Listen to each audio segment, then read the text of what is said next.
Maintenant, c'est l'heure de l'inviter sur la télévision Burkina Info. À ce titre, je reçois sur ce plateau l'abbé Abel Cabri. Bonjour et bienvenue sur ce plateau. Bonjour et merci pour cette invitation.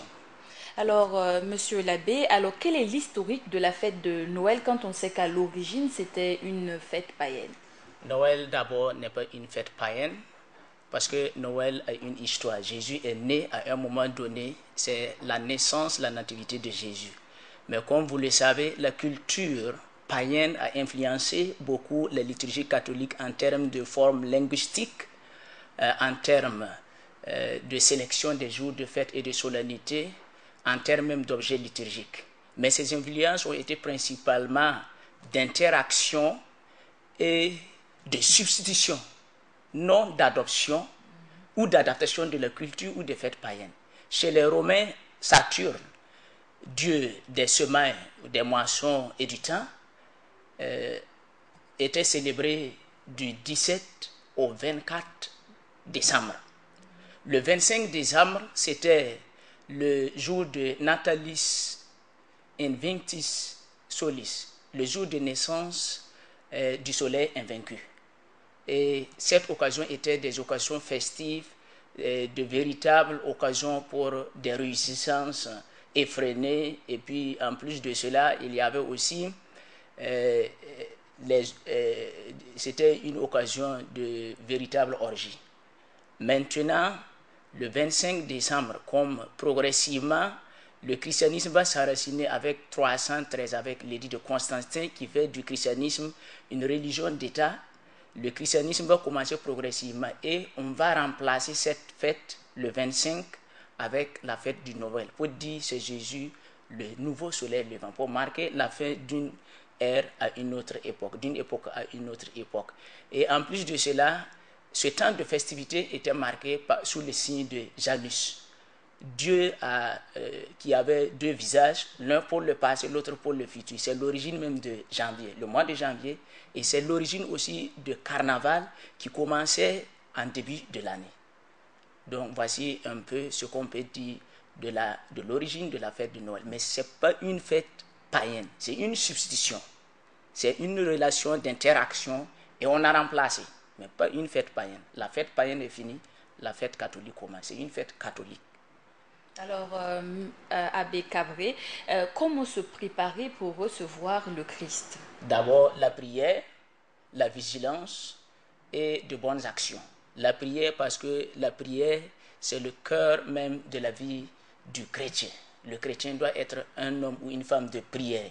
Accueillir Jésus, c'est d'abord prier et changer d'attitude. Demander à Dieu de nous donner la force de nous renouveler et de commencer la vigilance parce qu'il faut attendre Jésus. C'est comme si le président, le nouveau élu, dit qu'il va venir vous rendre visite. Il faut être vigilant. Quand est-ce qu'il va arriver? Donc il faut être vigilant. Si Jésus t'attend au travail, tu dois être au travail. Si Jésus t'attend à l'église, tu dois être à l'église. Si Jésus t'attend au maquis, il faut être au maquis et danser. C'est comme cela. Dans la prière, la vigilance et de bonnes actions. Parce que c'est une époque où nous avons vécu des difficultés dans notre vie. Et le signe est clair. Dieu, comme quelqu'un disait, est un Burkinabé. Et ce Noël va nous aider beaucoup à rentrer dans l'esprit de la fête. Dieu qui nous visite. Et quelles sont les grandes choses qui doivent être faites en ce jour de nativité?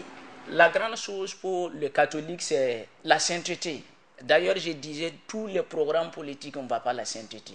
La première chose qu'il faut demander aux hommes, c'est la sainteté. Si nous avons des hommes saints, nous aurons des sociétés saintes. Si nous n'avons pas des gens saints, nous ne pourrons pas avoir des sociétés saintes. C'est Dieu qui nous rend visite. Notre Dieu n'est pas un Dieu loin, c'est un Dieu qui se fait un de nous, Emmanuel. Il est un de nous et il chemine avec nous dans notre vie. Ce qu'il demande simplement, c'est la sainteté. Alors, aujourd'hui, après l'élection, que peut faire Noël pour la réconciliation de tous les Burkinabés? La réconciliation, d'abord, c'est comme pour les catholiques, Dieu se réconcilie toujours avec nous. C'est Dieu qui fait le premier pas. Et c'est la justice divine. La justice divine, c'est accepter, rentrer dans la logique d'un jeu. Dieu qui vient à nous, la réconciliation est déjà donnée. Les événements que nous avons vécus, c'est signe que nous sommes sous la protection divine. Maintenant, sommes-nous prêts à accueillir cette paix, cette unité, cette cohésion ou pas? C'est ça la question.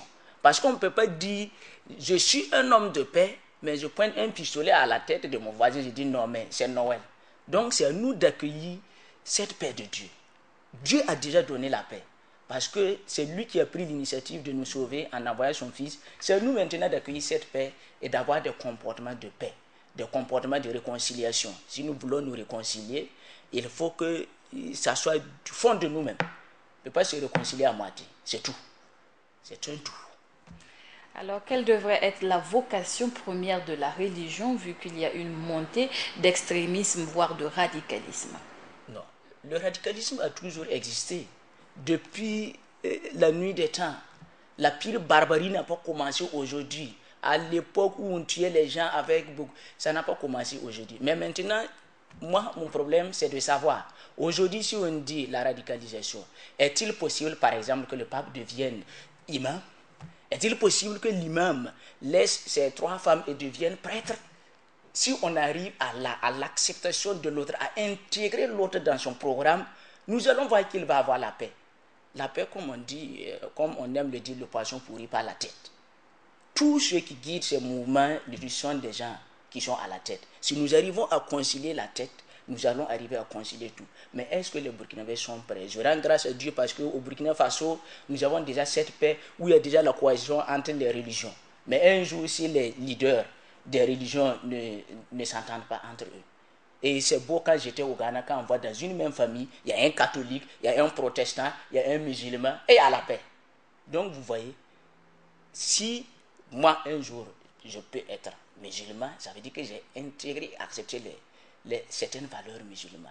Ça veut dire le plus souvent, nous critiquons les autres comme ce que Jean-Paul Sartre dit, l'enfer c'est les autres. Est-ce qu'il n'est pas temps à cette époque qu'on arrive à s'interroger comment on regarde l'autre et à créer un espace d'entente de cohésion?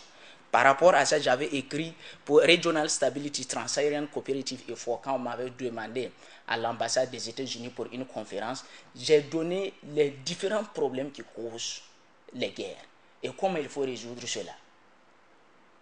Il y a la solution pour la paix, mais est-ce que les gens veulent accepter cette solution? Et quelle est cette solution? C'est ça ce que je disais, que j'accepte que vous êtes bon, que vous êtes bon, qu'on travaille ensemble, avec vos limites, vos richesses. Toute religion a des limites de richesse. C'est ce que l'autre a dit. There is only one divine light and everybody is enlightened according to it. The light is the same, but the lamps are different. Dieu, il est unique. Dieu n'est pas musulman. Voilà, effectivement, il faut arriver à accepter les autres et à créer des voies pour la paix. En matière de cela, l'Église catholique a une grande expérience. Après 2000 ans, ils sont arrivés à approcher les gens. Vous allez voir, les fêtes musulmanes vont aller. Pourquoi dire ne pas aller? Ils vont aller. Quand nous étions petits, les fêtes musulmanes, on partait chez les musulmans. Les musulmans aussi venaient chez nous. Mais à un moment donné, on se rend compte que le fossé est en train de se creuser. Et puis si on ne fait pas attention, ce qui arrive aux autres va venir ici. Il ne faut pas dire non, c'est les autres. Un jour, ça peut venir ici. Il est temps qu'on prenne conscience que la paix est un trésor. On ne peut pas construire le pays dans le désordre. Et le désordre vient du diable. Il faut qu'on soit clair. Le désordre ne vient pas de Dieu. Dieu est un Dieu d'ordre. Celui qui est né, il est venu pour la paix, la sérénité, la cohésion. Jésus est un homme d'ordre. Il faut que nous mettons de l'ordre dans notre vie. Il faut que nous acceptions les autres, la différence. Nous ne sommes pas les mêmes, mais nous ne sommes pas égaux. Alors, une adresse à l'endroit de tous les chrétiens qui nous suivent présentement et à l'endroit de toutes les personnes différentes dans les autres religions. Je dirais à tous les catholiques qui m'écoutent, l'Église est une catholique, restons dans cette unité et évangélisons par notre vie de prière, par notre vie de témoignage. Si le monde d'aujourd'hui a besoin plus de témoins que de beaux parleurs, trêve de paroles, place aux actes. Merci beaucoup à vous, Abbé Cabré. Merci beaucoup. C'est tout pour cet entretien avec l'abbé Abel Cabré, entretien qui met fin au journal du 13h sur la chaîne Burkina Info. Et en ce jour de la nativité, Burkina Info, tout le personnel se joint à moi pour vous souhaiter joyeuse fête de la nativité. Excellente suite de nos programmes sur www.burkinainfo.tv.